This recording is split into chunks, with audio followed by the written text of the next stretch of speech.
Cheated on again, huh? Those harsh words were thrown at me by my best friend June as I sat despondently. Don't say again. But it is again.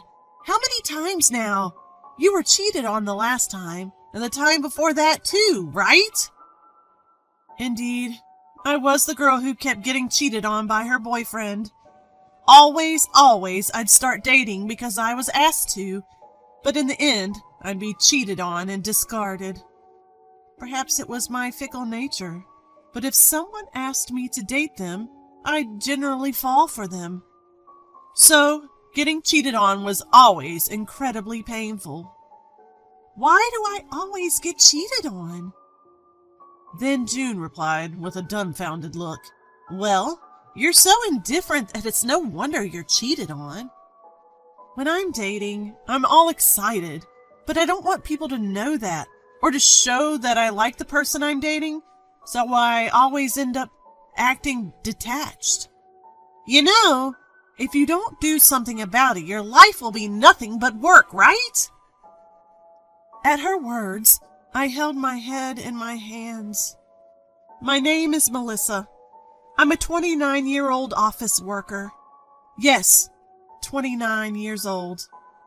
I want to tell my 21-year-old self, who at her birthday party was saying things like, I'll be married by the latter half of my 20s, and by the time I'm 30, I'll have 2 kids, about my current situation. I loved the boyfriend I was dating at the time and thought we would get married, but he cheated on me and dumped me a year later. I'm bored being with you. Bored? What are all the other girlfriends in the world like? No matter how many times I thought about it, I just didn't get it. After that, I had boyfriends who cheated on me. Some relationships didn't even last 3 months. Looking back, the boyfriend I dated when I was 20, with whom I was together for more than a year, was the longest relationship I had. June, who knew all about this and had been my best friend since high school, had met someone wonderful, married at 27, now had a child, and was apparently going to have another one next year.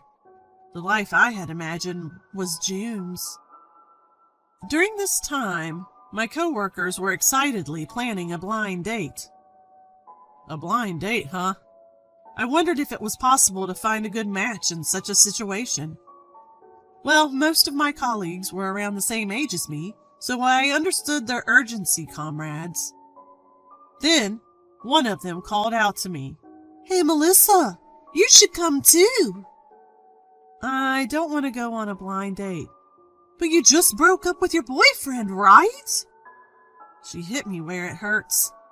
I had only told my colleagues that I had broken up with my boyfriend. I didn't want it to get around the office that I was the girl who kept getting cheated on.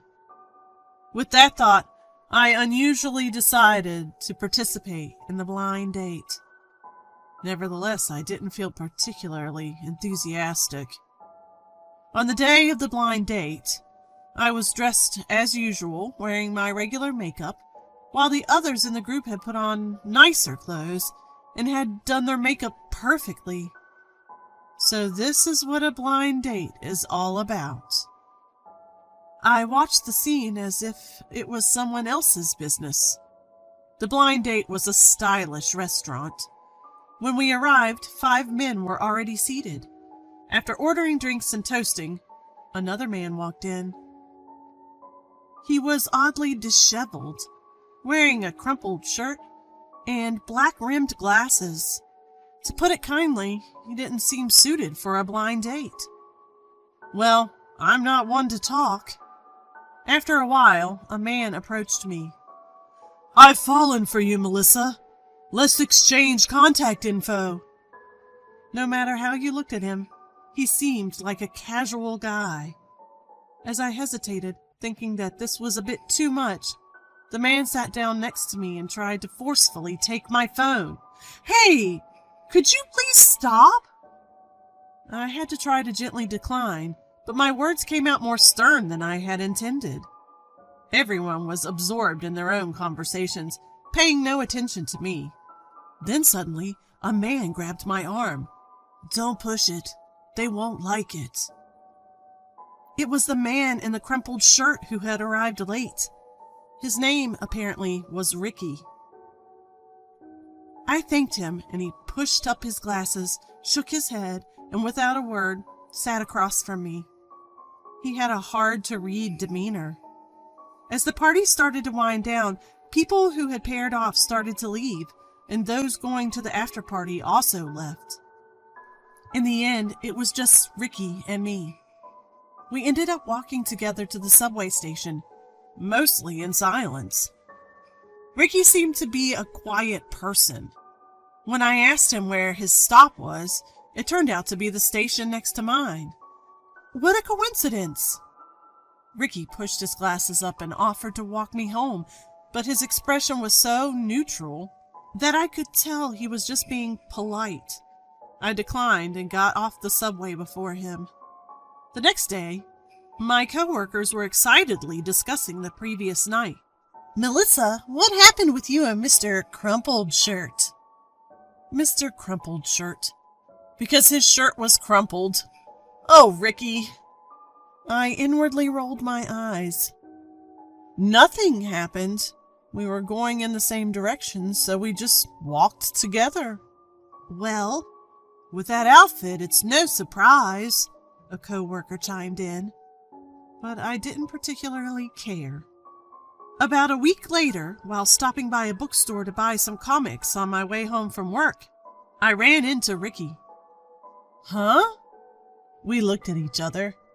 He lives at the next station, and this is the largest bookstore in the area. It's not surprising to bump into him. But still, what a coincidence. Plus, we'd picked up the same comic book. Huh? We realized this at the same moment. We both naturally said the same thing and laughed. Would you like to grab a bite? I had been thinking about picking up some prepared food at the nearby supermarket, so I readily accepted Ricky's invitation. And yes, Ricky was still Mr. Crumpled Shirt. I suggested a family restaurant, and we moved to a nearby location. Ricky, who hadn't said much during our previous encounter, was more talkative today. I found myself smiling often and realized he was both a good speaker and listener. When I told him this, Ricky pushed his glasses up and averted his gaze. Did I say something wrong? Since then, Ricky and I occasionally went out for meals or drinks. Ricky was the same age as me, worked at a startup, and enjoyed reading comics and going for drives. Information I hadn't known about him at the blind date suddenly came flooding in. Ricky was interesting, and we clicked. But then something started bothering me. Hey, Ricky, do you have a girlfriend? He pushed up his glasses and hastily responded. If I had one, I wouldn't be going on blind dates. I guess that makes sense, but I felt surprisingly relieved at his response. Wait, do I like Ricky? No, we're just friends. The day after going out for drinks with Ricky, my coworkers approached me. When did you two start dating? Huh? Their question made me blurt out a weird sound. What were they thinking about? You're dating Mr. Crumpled Shirt, aren't you? Oh, Ricky. No. We just happened to live nearby, and we bumped into each other and went for drinks, that's all. Upon hearing my words, my coworker started to laugh. Oh, okay, that makes sense. There's no way such a lame guy would be your boyfriend. One by one, they began making fun of Ricky's appearance. For some reason, I was seething. Before I knew it, I was shouting, Hey, it's not about looks. Ricky is a really great guy. My coworkers uncomfortably slinked back to their desks. That night, I called my best friend June and told her about it. You're totally in love with him, she said, laughing as she spoke up for my feelings. Indeed, I had come to this realization today at the office. I didn't like it when people made fun of him. Is it really like that? But confessing my feelings is terrifying. I don't care either way, but don't blame me if you regret it. With those words, I started leaning towards confessing. But is his income okay? His clothes are always ragged, aren't they? I knew he worked for a startup, but I didn't know about his earnings. But I knew, just by the fact that he was working, he was decent. Well, he seems to have a job, and compared to my unemployed ex-boyfriends... Yes, having had relationships with several people, just the fact that he was working made him seem like a fine person to me. Thinking about those unemployed guys who cheated, I can't forgive them. If you say so, Melissa, I can only tell you to go for it. With June's words, I decided to invite Ricky for a meal. For the first time, I invited Ricky to dinner on the weekend. It's the first time we would meet during the day. Then, because it was his day off, he suggested going for a drive instead. I remember him saying driving was one of his hobbies, so I agreed to let him pick me up in his car on the day. It felt almost like a date. And then the weekend arrived. I was waiting at the entrance of my apartment building when a white car pulled up. It was Ricky. I had imagined an old or compact, inexpensive-looking car, so I was surprised to see a car of considerable value. Oh, maybe he spends his small salary on his car. That's why he doesn't have money for clothes. I was satisfied with my own conclusions. The drive with Ricky was fun. Thanks to that, I almost forgot my main mission. I had completely forgotten until we reached my apartment. The moment he parked in front of my building, I turned to Ricky. I like you. Please go out with me. Ricky pushed his glasses up and said, Thank you. Then there was a silence. What does that mean? I want him to say something. Does he mean yes or no? I was staring at Ricky's face in surprise. Is this the pattern of a rejection? I said, I'm sorry, lowered my head and got out of the car and dashed into the apartment building. Men are all the same. As I was soaking my pillow with tears, a message from Ricky arrived. The message read, Please take care of me from now on. What? What was that silence earlier then? What was that about? With joy and anger mixing, I was thrown into a strange high. And so we started dating and decided to get married just before I turned 30. My co-workers ridiculed me endlessly. Are you sure you're okay with a guy like that? Won't you struggle financially? But I just wanted to be with the person I loved. He asked me to wait for a bit for the wedding ceremony, so we decided to register our marriage first and start looking for a new home soon.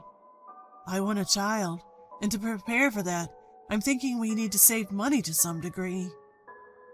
Since I can't be too picky about our living arrangements for now, I suggested an apartment that looked good online for $900 a month. It's a bit small, but it's good enough, right? Oh, I wonder if the noise will echo if we have a kid and we're on the second floor. As I was looking at the property, I muttered these thoughts without even realizing it. Suddenly, Ricky said something astonishing.